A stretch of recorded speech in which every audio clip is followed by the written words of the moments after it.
पिछले एक साल में करीब 1 लाख यूपीआई धोखाधड़ी के मामले दर्ज होने के बाद ऑनलाइन पेमेंट का मुद्दा फिर से सुर्खियों में आ गया है। दरअसल वित्त मंत्रालय के एक हालिया डेटा में कहा गया है कि पेटीएम, गूगल पे, फोन पे जैसे अलग अलग यूपीआई ऐप के जरिए पैसे ट्रांसफर करने वाले 95,000 से ज्यादा लोगों के साथ धोखाधड़ी हुई है। इनमें से ज्यादातर घटनाएं पर्सनल डाटा शेयर करने की वजह से हुई हैं। ऐसे में अब साइबर ठगों की तरफ से लोगों को ठगने के लिए कई पुराने तो कई नई तरीकों का इस्तेमाल किया जा रहा है।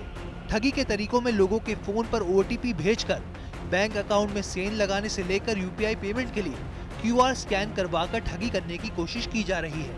इसके साथ ही कैश ऑन डिलीवरी ऑर्डर पर भी जेब से पैसे निकलवाने की कोशिश की जा रही है। जिन तरीकों का इस्तेमाल ये शातिर कर रहे हैं उनमें से अब कई पुराने हो चुके हैं, लेकिन इनसे ठगी अभी भी जारी है। इनमें सबसे कॉमन है स्कैमर क्यूआर कोड शेयर करके ग्राहक को उसी से भुगतान करने के लिए कहता है और इस तरह से वो पैसे हड़प लेता है।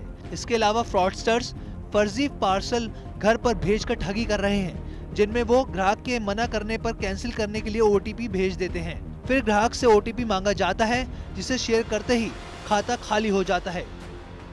यानी कि लोगों के लिए इन ठगों से पार पाना इसलिए भी आसान नहीं है क्योंकि ये लगातार नए नए तरीके इजाद करके लोगों को ठगने में कामयाब हो रहे हैं। यूपीआई धोखाधड़ी के मामले में एक बड़ी हिस्सेदारी फेक कस्टमर केयर नंबर की भी है। लोग गूगल पर कस्टमर केयर नंबर खोजते हैं और स्कैमर्स के शिकार हो जाते हैं। ये बैंक खाता नंबर, सीवीवी नंबर और दूसरी व्यक्तिगत जानकारी हासिल कर लेते हैं। इन जानकारियों का इस्तेमाल करके जालसाज खाते से पैसे उड़ा लेते हैं। इसके साथ ही एक और दुविधा या कहें लापरवाही जो लोगों के पैसे ठगे जाने की बड़ी वजह है, वो भुगतान के लिए सार्वजनिक वाईफाई नेटवर्क का इस्तेमाल करना है। सार्वजनिक वाईफाई फ्री होने की वजह से लाखों स्मार्टफोन यूजर्स इसका इस्तेमाल करते हैं, लेकिन कई एजेंसी और एक्सपर्ट्स ने यूजर्स को कई बार चेताया है कि ऐसे वाईफाई नेटवर्क से जुड़ने के बाद पेमेंट करने से बचना जरूरी है।